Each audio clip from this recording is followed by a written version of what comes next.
सकल कलांचा अधिपती असा आमचा गणपती आणि सगळ्या कलाकारांचं आराध्य दैवत असा आमचा नटराज.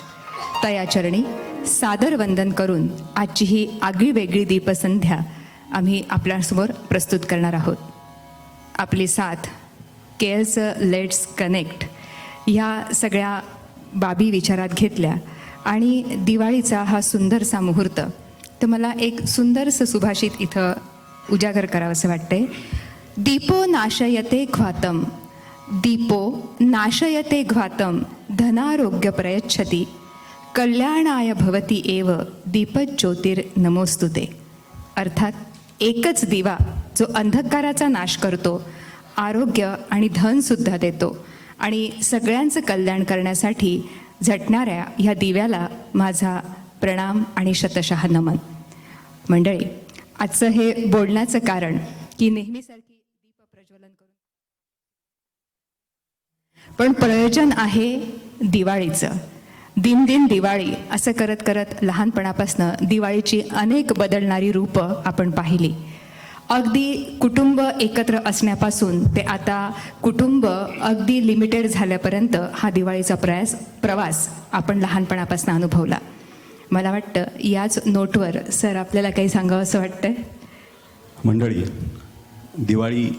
दिवाळी म्हणजे प्रकाशाचा सण. दिवाळीचा सण मोठा नाही आनंदा तोटा. वसुबारस ते भाऊबीज हा दिवाळीचा सण आपण मोठ्या आनंदात आणि अतिशय उत्साहाने साजरा करत असतो.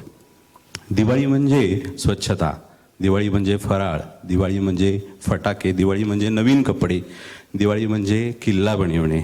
अशा विविध अंगांनी नटलेली ही दिवाळी आपल्यामध्ये कायम चैतन्य निर्माण करते. याच पार्श्वभूमीवर या दिवाळीचं औचित्य साधून आपल्यासमोर केअर ही संस्था पुणे स्थित आपल्यासमोर एक आगळा वेगळा असा कार्यक्रम, दीपसंध्येचा कार्यक्रम, शब्दसूर, गाणी, गप्पा गोष्टी आणि बरंच काही या निमित्ताने आम्ही या ठिकाणी सादर करणार आहोत. खरं तर पर्यावरणाचं काम करणं हे केवळ केअर संस्थेचं एकट्याचं काम नाही आहे. ही केवळ मातृसंस्था आहे, जेणेकरून सर्वजण या संस्थेशी जोडले जातील. फक्त सांस्कृतिक कार्यक्रम घेणे व मनोरंजन करणे हे केअरचा मूळ उद्देश नाही आहे. पण गायन, वादन, नृत्य ह्या तीन गोष्टी लोकांना जोडण्याचे काम करण्यासाठी एक सशक्त माध्यम आहे. म्हणूनच आम्ही या माध्यमातून आपल्याशी सतत संवाद साधण्याचा प्रयत्न करत आहोत. आणि मला वाटतं जसं आमच्या या बोर्डवर लिहिलेलं आहे की शब्दसूर, आज या कार्यक्रमात आपण जसं म्हणतो की संगीताची मुळात व्याख्याच आहे की गायन, वादन आणि नृत्य यांचा अनोखा संगम म्हणजे संगीत असतं.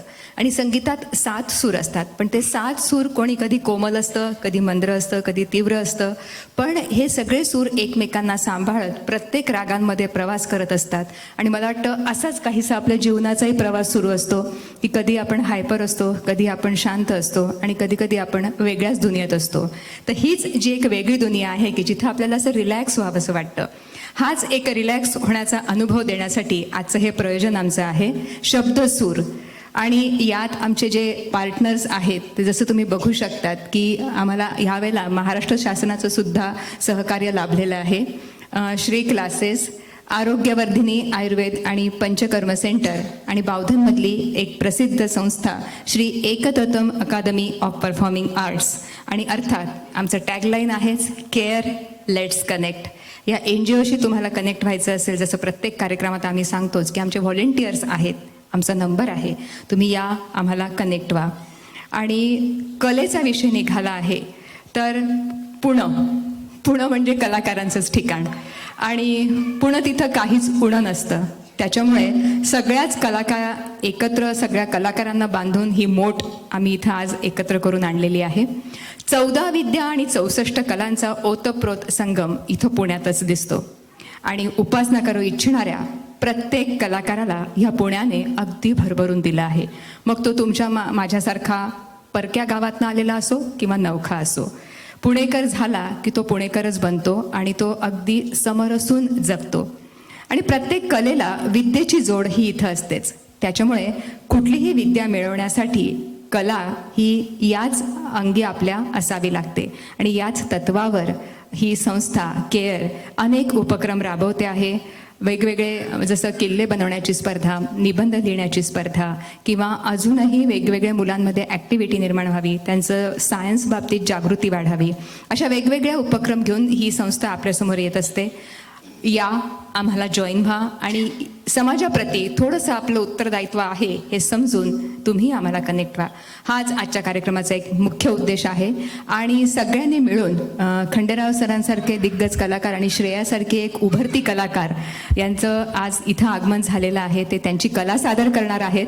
मी जास्त वेळ तुमचा घेणार नाही, पण एकदा त्यांच्या कलेबद्दल आणि त्यांच्याबद्दल एकदा जोरदार टाळ्या होऊन जाऊ देत. आणि साक्षात दिव्याला नमन केलं की दिवा अंधकाराचा नाश करतो आणि कार्यक्रमाची सुरुवात सुद्धा होत असते. आपल्या भारतीय संस्कृतीच्या काही परंपरा खूप सूचक आणि छान आहेत. गणेशाला वंदन केलं की तो बाप्पा सगळं निर्विघ्नपणे पार पडतो आणि दिव्याने एकदा का तेजाची आरती केली की तो कार्यक्रम सुद्धा अतिशय तेजाने तळपतो. म्हणून कार्यक्रमाची सुरुवात नेहमीप्रमाणे दीपप्रज्वलनाने करूया. आणि आजचे आमचे मान्यवर अतिथींची नावं सर सांगतील. मी सर्वप्रथम ACP कल्याणराव विधाते सर, त्याचप्रमाणे ACP सुरेश भोसले सर सहकुटुंब व ACP सुनील पवार सर, मी यांना मंचावर आमंत्रित करतो आणि त्यांना विनंती करतो की या कार्यक्रमाची सुरुवात दीपप्रज्वलनाने करावी. Vidhate sir, Bhosale sir, Pawar sir, या संस्थेनी अशा कार्यक्रमाची सुरुवात सर्वप्रथम पुण्यामधून केली आणि असे दिवाळीचे सांगीतिक कार्यक्रम अख्ख्या महाराष्ट्रभर आता होत आहेत. यावेळेस या केअर संस्थेचा मानस नेत्रदान व अवयवदान याविषयी जनजागृती करणं आणि लोकांना प्रमोट करणं या उद्देशातून या शब्दसूर या मैफिलीचे आपण याच ठिकाणी आयोजन केलेलं आहे.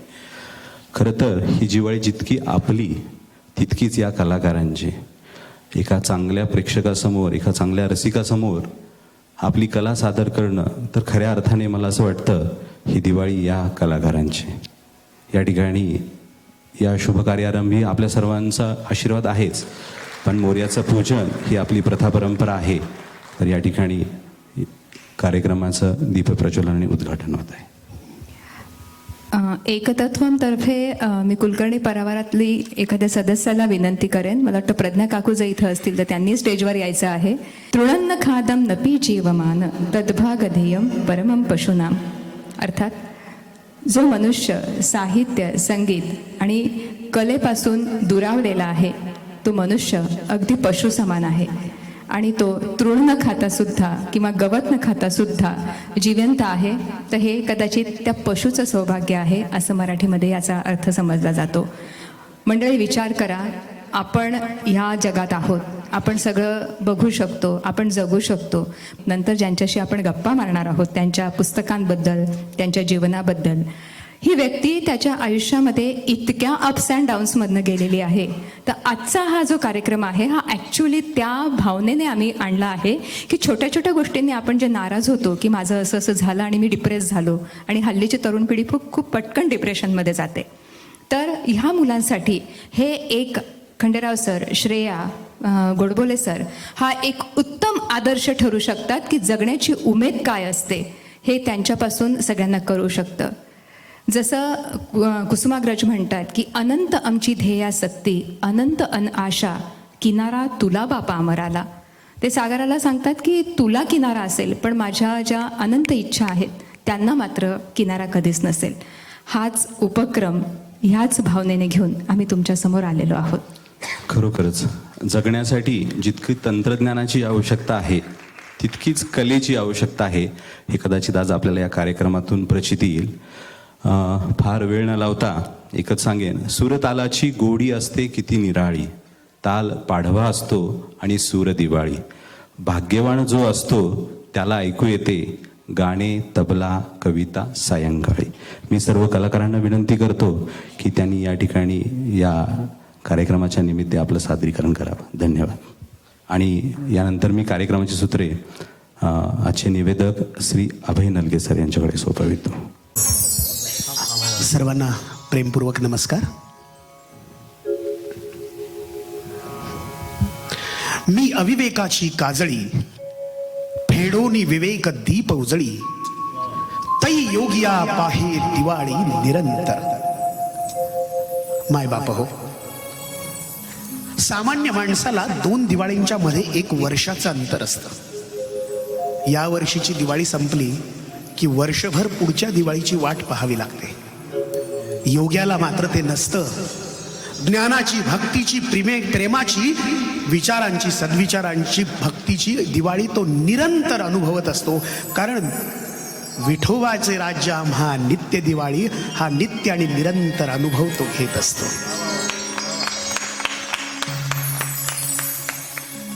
अविवेकाची जर काजळी काढून टाकली तर या लोक आपल्या प्रमुख पाहुण्यांनी उजळलेले दीप आपल्या मनात विचारांच्या माध्यमातून आपोआप उजळतील असं माऊली म्हणतात. तुम्हा सगळ्यांच्या प्रती प्रेम व्यक्त करतो. आमच्या डांगे मॅडमनी पुण्याबद्दल खूप सांगितलं. पुण्याच्याच का? खूपच जास्त प्रेम आहे त्यांचं पुण्यावर. असायला एकदम जाज्वल्य अभिमान व्यक्त केला. पर्वतीच्या पायथ्याशी पूर्वी काही ओळी लिहिल्या होत्या. त्यातल्या 2 ओळी माझे गुरु डॉक्टर रामचंद्र देखणे सर मला सांगायचे. तिथे असं लिहिलं होतं, साहित्य उद्यम कला संस्कृती इथे न काही उणे. साहित्य उद्यम कला संस्कृती इथे न काही उणे. उभ्या भारता भूषण व्हावे असे आमुचे पुणे. ज्या भूमीला छत्रपती शिवाजी महाराजांच्या पदस्पर्शाने पुनीत केलंय, ज्ञानोबारायांच्या पदस्पर्शाने, तुकोबारायांच्या पदस्पर्शाने पुनीत केलेलं आहे, या पुण्यवान भूमीमध्ये आज आम्हाला सुरांच्या माध्यमातून आपली चरणसेवा लाभली. हे आम्ही आमचे भाग्य समजतो. आपण कार्यक्रमाला सुरुवात करूया. तुकाराम महाराज हे वारकरी संप्रदायातले थोर संत. त्यांना वारकरी संप्रदायाचा कळस असं म्हणतात. आजकाल पिक्चरमध्ये एक नवीन ट्रेंड आलाय, माहिती आहे तुम्हाला? एखादा हिरो किंवा एखादा विलन जर दाखवायचा असेल ना तर त्याचा आधी चेहरा दाखवत नाहीत. बरोबर सर? आधी ना तो कशावर उभा आहे ना तो कठडा दाखवतात. मग त्याचे बूट दाखवतात. बूट कुठल्या ब्रँडचे घातले म्हणजे त्याची पण ॲडव्हर्टाईज होते ना. मग बुटानंतर त्याची जीन्स दाखवतात, कुठली पॅन्ट घातली आहे. मग बेल्टचं हुक दाखवतात. मग इकडचा हात दाखवतात, घड्याळ, अंगठ्या. हो. मग इकडचं शर्टची बाही दाखवतात, इकडची बाजू. हो. मग इकडचा कान, इकडच्या कानातली बाळी, मग गॉगल आणि मग पूर्ण चेहरा दाखवतात. आजकाल नवीन निघालेला ट्रेंड ना सर, एकदम नवीन. पण तुकोबारायांना 350 वर्षापूर्वी हा ट्रेंड सुचला, ही पद्धत सुचली आणि त्यावेळेस त्यांनी लिहून ठेवलं सुंदर ते ध्यान. आधी देवाकडे नाही बघायचं, उभे विटे आधी वीट बघ, करकटा मग कमरेकडे, तुळशी हार गळा मग गळ्यापर्यंत ये, कासे पितांबर परत कमरेकडे ये, आवडे निरंतर हेची ध्यान. एक एक एक एक गोष्ट. मग मग म्हणाले आता चेहरा बघू, नाही लगेच नाही. मकर कुंडले तळपती श्रवणी. मग आता तरी चेहरा बघू, नाही कंठी कौस्तुभमणी विराज. आणि मग सगळ्यात शेवटी तुका म्हणे माझे हेची सर्व सुख आणि पाहीन श्रीमुख आवडीने. ऐकूया.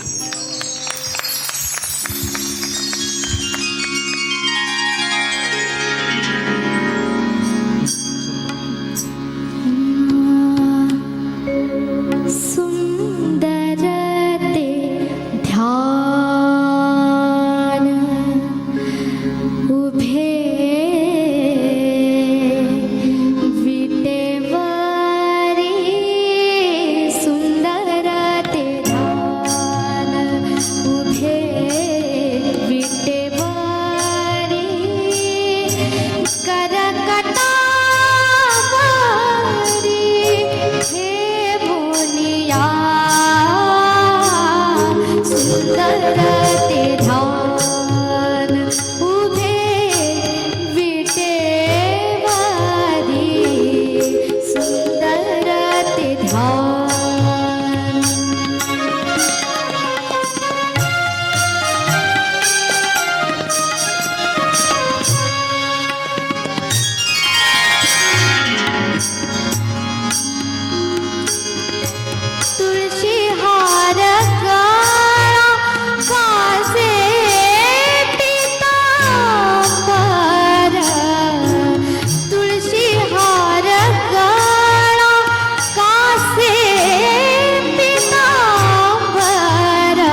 आजच्या कार्यक्रमाचे प्रमुख अतिथी आदरणीय अच्युतराव गोडबोले सर या ठिकाणी उपस्थित झालेत. आपण जोरदार टाळ्यांनी सरांचं स्वागत करूया. सर, आम्ही सगळे कृष्णभक्त आहोत. अच्युत तुमच्या नावामध्ये आहे आणि गोड तर तुम्ही बोलताच, काही प्रश्नच नाही. त्यामुळे सगळेजण तुम्हाला ऐकण्यासाठी उत्सुक आहेत. आम्ही आमचे गळे थोडक्यात आवरून आम्हालाही तुमचं ऐकायचं आहे. जे यांना गळे दिलेत, मला नरडं दिलंय.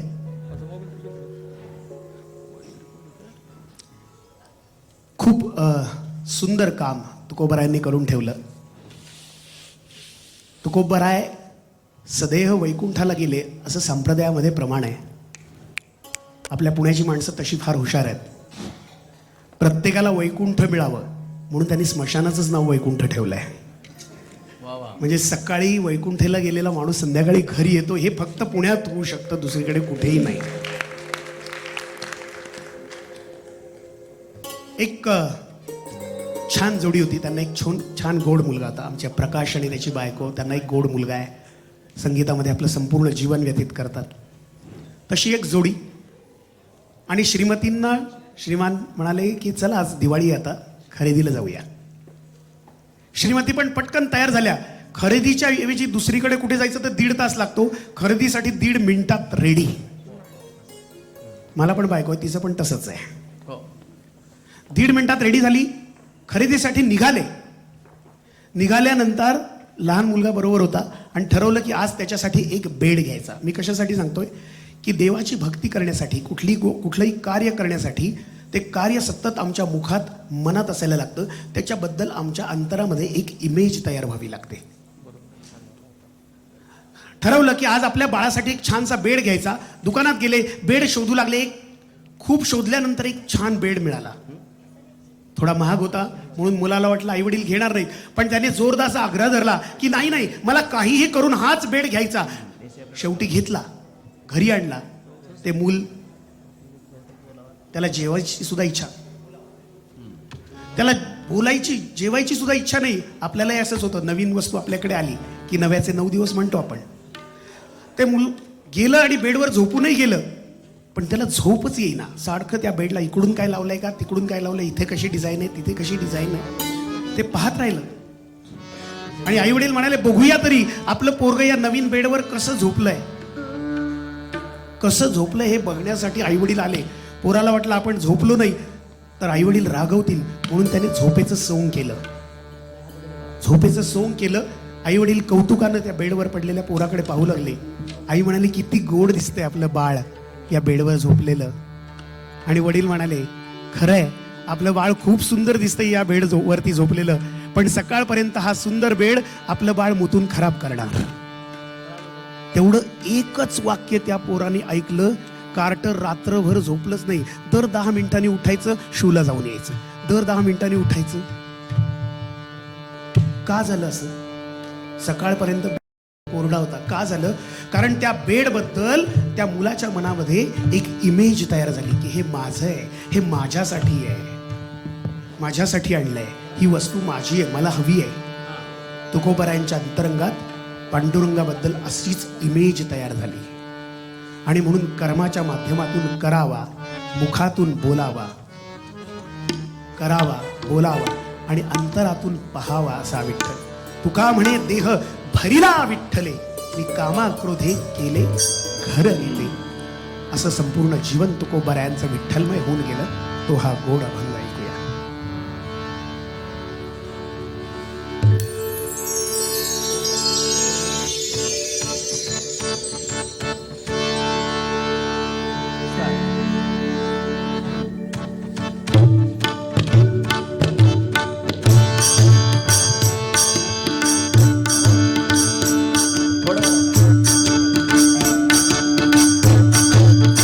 आ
उकलली गाठी बंधनापासूनी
मला खूप सुंदर वाटलं श्रेयाचं गाणं ऐकून. महाराष्ट्राची सुपरस्टार आहे आणि स्टार प्रवाहाच्या माध्यमातून तिने तुमच्या माझ्यापर्यंत हा गाण्याचा प्रवाह पोहोचवला आहे. तिचं खूप खूप कौतुक आहे. इतक्या लहान वयामध्ये आपल्या गुरूंच्या कृपेचं वैभव डोक्यावर घेऊन ती आपलं गाणं सादर करते.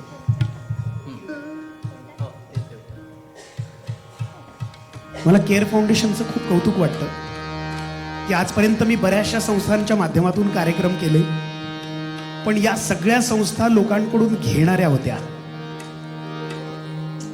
कार्यक्रमाच्या माध्यमातून लोकांना आनंद देणारी ही एकमेव संस्था माझ्या आयुष्यात आली. मी पांडुरंगाचा खूप खूप आभारी आहे. पुष्कळ लोकांना फक्त घ्यायचंच माहिती हो, द्यायचं माहीतच नाही. नाथांचं एक फार सुंदर भारुड आहे.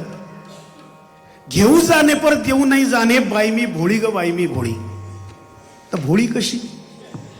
8 दिवसा बाजारा जाते, 50 केळी मोजून आणते, आतला गाभा आपणच खाते, सालपट मात्र नवऱ्याला देते. हसू नका, भोळेपणात होतं असं कधी कधी. बाई मी भोळी ग बाई मी. एक माणूस खड्ड्यात पडला, भोळी सांगतो, खड्ड्यात पडला, रात्रभर थंडीने कुडकुडत होता. पुष्कळांनी प्रयत्न केला की त्याला जाऊन काढावं. एक तर पहिली गोष्ट, रात्रभर कोणी आलंच नाही.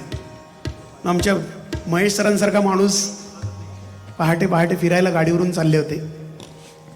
त्यांनी पाहिलं, अरे खड्ड्यात पडलाय वाटतं. ते म्हणले, गाडी बाजूला घेतली, त्या माणसाला असं पुणेरी भाषेत विचारलं. आमच्या डांगे मॅडम फार पुणेरी बोलत होत्या. पुणेरी भाषेत, काय खड्ड्यात पडले वाटतं? अहो म्हणले, हो की, तुम्हाला दिसतंय की खड्ड्यात पडलंय. कोणीच वर काढे ना, वर रात्रभर ओरडतोय. म्हणले, बरं बरं. म्हणले, काय हरकत नाही, असं करा, तुम्हाला खड्ड्यातनं वर काढायचंय, असं करा, तुमचा हात मला वर द्या. ओ म्हणले, हात बीत वर देणार? अहो हात वर द्या, तुम्हाला वर काढायचंय, तुमचा हात द्या. आजपर्यंत मी कधीच कुणाला काही दिलेलं नाही. अरे पण तुला वर काढायचंय बाबा, हात वर दे ना. काढायचं असलं तर काढा, नाही तर राहू द्या म्हटलं. कशी लोक असतात. महेश सरांना दया आली. ते म्हणले, असं करा, माझा हात तुम्ही खाली घ्या आणि मग मी तुम्हाला. हा आता कसं म्हटले, बरोबर रे. घेऊ जाणे पर देऊ नाही जाईल, आणि बाई मी भोळी, वरून भोळेपणा. आजच्या कार्यक्रमासाठी खूप लोकांनी सौजन्य दिलंय. मी त्यांचाही मनापासून ऋणी आहे. आमचे बाळगुले पाटील एक फार सुंदर गोष्ट सांगतात की मराठवाड्यात पाण्याचा दुष्काळ आहे. एक आई पाणी आणायला लांबपर्यंत गेली. तिने डोक्यावर हंडा घेतला, 2 हातामध्ये 2 ड्रम घेतले, पाण्याचे कॅन घेतले, आणि 5 मैलावरून ते पाणी भरून घेऊन आली. पाणी आणता आणता एक माणूस भेटला. माय खूप तहान लागली ग, 2 ओंजळी पाणी देते का? तिनं डोक्यावरचं हंड्यातलं पाणी त्याला दिलं. पुढं गेल्यावर अजून एक भेटला. आत्ताच भाकर खाल्ली माय, 2 घोट पाणी देते का? त्यालाही 2 घोट दिलं. असं रस्त्यात कुणी ना कुणी भेटत गेलं. घरी आली तेव्हा हातातले कॅन भरलेले होते, हंडा मात्र रिकामा झाला होता. तेव्हा सोफ्यावर पाय टाकून टीव्ही बघत बसलेला मुलगा आईला म्हणाला, आई अगं 5 मैलावरून पाणी आणण्यासाठी गेलीस, ते काय दुसऱ्याला लोकाला वाटण्यासाठी? तेव्हा ती आई शांतपणे त्या मुलाला म्हणाली, बाळा तुला जगण्याचं एक तत्व सांगते, दुसऱ्याला दिलं ना की आपल्या डोक्यावरचं ओझं हलकं होतं रे. म्हणून फक्त पैसे दिले म्हणजे सगळं दिलं नाही. आज अवयव दानाची खूप मोठी परंपरा आपल्या समोर ते मांडतायत. ही आज आहे असं नाही, कालांतरापासून आहे, पण विचारांच्या माध्यमातून जागृती होतीये. नामदेव महाराज हे असेच विचार जागृती करणारे थोर संत. आपण म्हणतो, पांडुरंगा तुझ्या पायाजवळ ठेव रे, तुझ्या पायाशी माझी जागा असू दे. नामदेव महाराज म्हणाले, देवा पायाजवळ नको, तुझे भक्त ज्या पायरीवर पाय देऊन येतील ना पांडुरंगा, त्या पायरीमध्ये माझी जागा असू दे. नामा म्हणे आम्ही पायरीचे चिरे, म्हणून खऱ्या वारकऱ्याला नाही देवाचं दर्शन झालं तरी चालतं, पण नामदेव पायरीचं दर्शन झाल्याशिवाय त्याची वारी पूर्ण होत नाही. हे वारकऱ्याचं वैशिष्ट्य आहे. नामदेवाच्या हातून देव दूध प्यायचा, त्यांचे नैवेद्य खायचा. तुम्ही खरंच म्हणा असा माझा आग्रह नाही, कारण तुम्ही खरं का म्हणावं? तुम्ही जन्माला घातलेलं तुमचं कार्ट तुमच्या हाताने दूध पित नाही. देवानी नामदेवाचा नैवेद्य कसं विश्वास ठेवायला? नका ठेवू, काही हरकत नाही. पण ज्ञानेश्वरी हा तर जिवंत चमत्कार आहे, तुमच्या समोर आहे. 16 वर्षाचा मुलगा जगाला पुरेल एवढं तत्वज्ञान सांगतो. याच्यापेक्षा मोठा चमत्कार जगात काय असू शकतो? ते नामदेव महाराज विश्वाला व्यापणाऱ्या विठ्ठलाचं वर्णन करून सांगतात की माझं सर्वस्व विठ्ठल आहे. देव तर विठ्ठलच आहे, पण देवाची केली जाणारी पूजाही विठ्ठल आहे. तीर्थ विठ्ठल आहे, क्षेत्र, माता, पिता, बंधू, गुरु देव सर्वस्व विठ्ठल. नामदेव महाराज म्हणतात, नामा म्हणे माझं विठ्ठल सापडला. सापडतं काय? जे हरवलेलं असतं. नामदेव महाराज म्हणतात, माझ्या हात विठ्ठल होताच, पण या माया मोहाच्या जगतात तो कुठेतरी हरवला होता. पण परमेश्वराची आणि सद्गुरूची कृपा झाली आणि अंतरातल्या विठ्ठलाची जाणीव झाली. नामे नामा म्हणे मज विठ्ठल सापडला, तीर्थ विठ्ठल क्षेत्र विठ्ठल. खंडेराव मुळे सर. एकदा अभयदादासाठी जोरदार टाळ्या परत एकदा झाल्या पाहिजे. इतकं छान. हॅलो, माझा आवाज मला येत नाही आहे, मला मॉनिटर द्या. मॉनिटरला आम्हाला येतच नाही आहे जास्त, त्यामुळे मॉनिटर वरही ठेवला तर किंवा वेगळी व्यवस्था केली तरी चालेल. देव देव विठ्ठल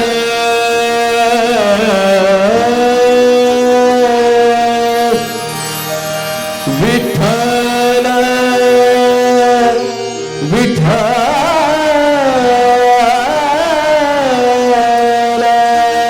विठ्ठल देव पूजा विठ्ठल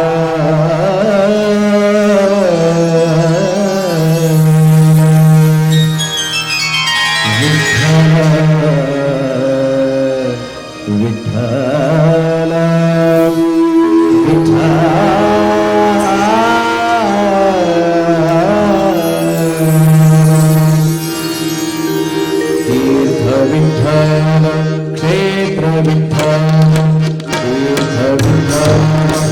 तीर्थ विठ्ठल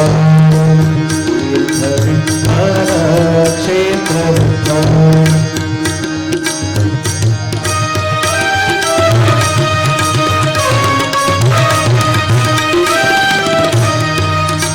तीर्थ विठ्ठल क्षेत्र विठ्ठल देव विठ्ठल देव विठ्ठल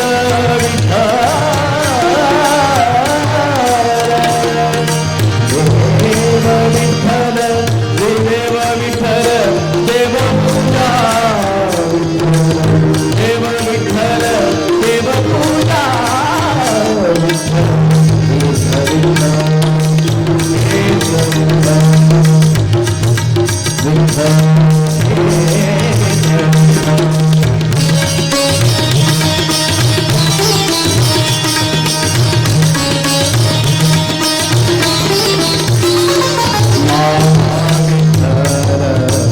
पिता